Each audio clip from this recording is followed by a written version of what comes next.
Nathan, it's a little late in the year to be doing plowing, but we are here in front of the 2014 Ram 4500 at Chrysler's Proving Ground, where we got to do one lap around their test track with our friend Mr. Kent, who was a little bit grumpy. Yeah, he was kind of pissed off. And the reason why is because this awesome snowplow setup is not connected in the cab. That's primarily to keep journalists from destroying it, or other people. Or other cars. Or other cars. But in his case, he was none too happy, which is actually kind of awesome. A quick spin in the Ram coming up next on the Fast Lane Truck.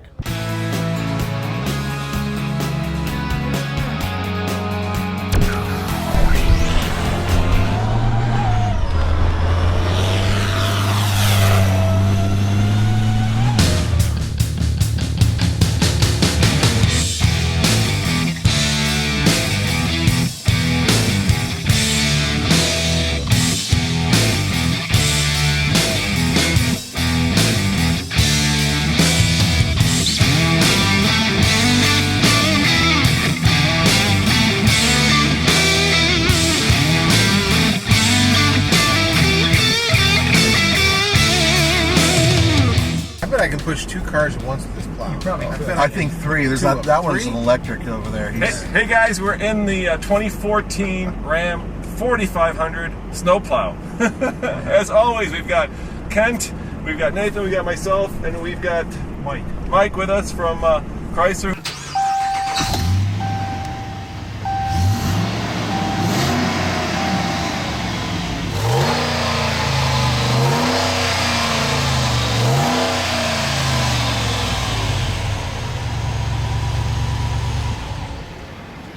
Kent, how does it feel? Very sluggish. I mean, this has got a 444 rear end. Yeah. And we should be burning rubber by now. And this thing just kind of chugging along like an old diesel. Does it have to do with the fact that there is a massive plow in front of us? Well, that's not that much weight. What is that? That 1,500 pounds on the front? Yeah, probably 1,000. 1,000. See, there's nothing. That's.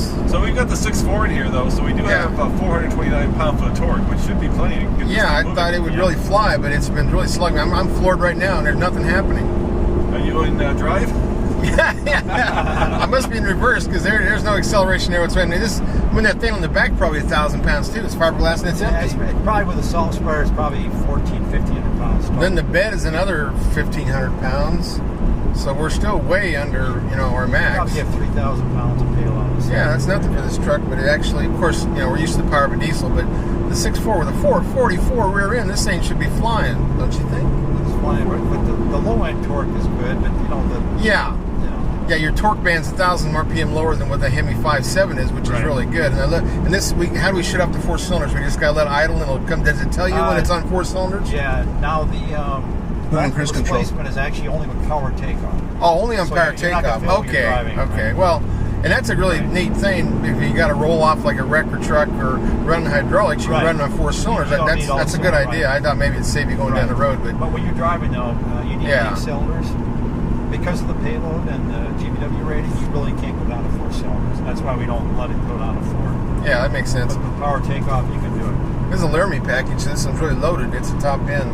Nice seats and it's a comfortable ride. We're talking 55,260, Kent, for this particular vehicle. Really? But the axle's a 4.1.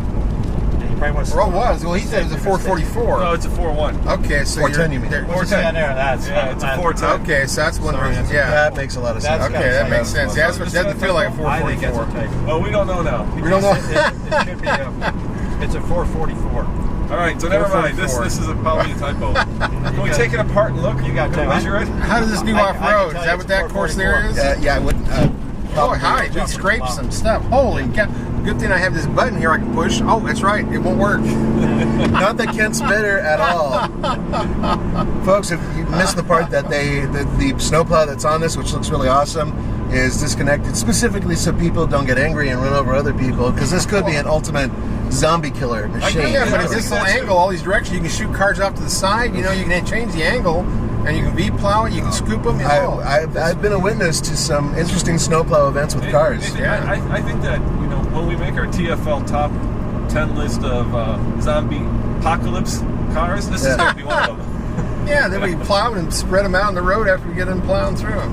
And once again, this goes back to the reason why maybe they're not allowing us control of it right now on their test track. Let's see how rough this road is. This road looks nice. What's the towing? This goes up to 32,500 pounds. Oh, you're kidding me. GCW. Oh, GCW. What's trailer towing capacity? You minus curb weight from that number and you get... Yeah, trailer tow. That's not much. It's like 15,000. This is actually pretty smooth on this crappy part of the road. 24,650. 24,000. Yeah, that's the class number. Okay. Both those are best in class numbers. Oh, yeah, whoopee. That was nice. This actually is not shaking too bad. No, considering we got, I don't know how much weight on the front. Load, yeah, because this thing handles very good in GVW, which is how you do the truck, the suspension. So what other things do these people use these 4500s for, besides obviously snow plowing? Tow trucks? Anything. Dump body, utility companies, right? Service boxes, the bucket trucks, aerial devices. Yeah, the old hot shots. Hot shots use these in the 55s. Ambulances, high volume, the fire rescue type industry, right? So it's 4-wheel drive, obviously. This one is, It's 4-wheel drive, Yeah, Or you get shift two-wheel on the drive go as and all well. that stuff. Yeah. How about ground clearance? Is it pretty good off-road? Ground clearance is good, yep. This is the one we should take on that off-road course, Nathan. Yeah, that's an idea. You can smooth it out with a plow. Without the Yeah, plow, exactly. you have to plow it first. When that tree comes by, Nathan, you wouldn't have any issues. Well, you I could just go right through the tree. You can make this into a V and go right through there. You can make it really narrow. Which we kind of needed before. Looks like he wants it to go good. It's even got little arms on the side to tell you which tree you're running into. That is actually kind of nice to have. Yeah. A while ago I used this one that's made out of like a plexiglass material. It's made for small trucks. Yeah, it didn't do well with the tree. Yeah, I've got aluminum plow for my truck. So here we are pulling back into the Proving Ground parking lot, and this has just been a quick spin because that's what we're allowed to do here. We get a taste. We get a taste, yeah. We call it a Tease. tease. As always, this is Over There Kent. Nathan? Yes, let's go plow through this Mike tent. and Roman saying thanks for watching, and check out tfltruck.com I want for to plow more something. truck news, views, and reviews. All trucks, all the time. Kent, be quiet, man. I'm signing off here. I'm sorry. I'm so Hasta luego. excited. I'm so excited. He's like a kid in the candy store. There's all these trucks in front of him, and he just, I see that one. I gotta go drive that one. We're good, Kent. We should be able to plow these cones at least. I Let want to plow some Let him cones. plow something, Don't- please. Something. I don't Yeah. know. A few cones. That's Mark Allen. You don't plow him or Don't Mike plow Mark Manley. Allen. Yeah, he's cool.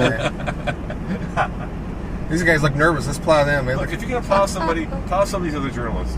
Yes, and we have specific ones you can go for. If they've imitated us in the recent past, roll them, hit them.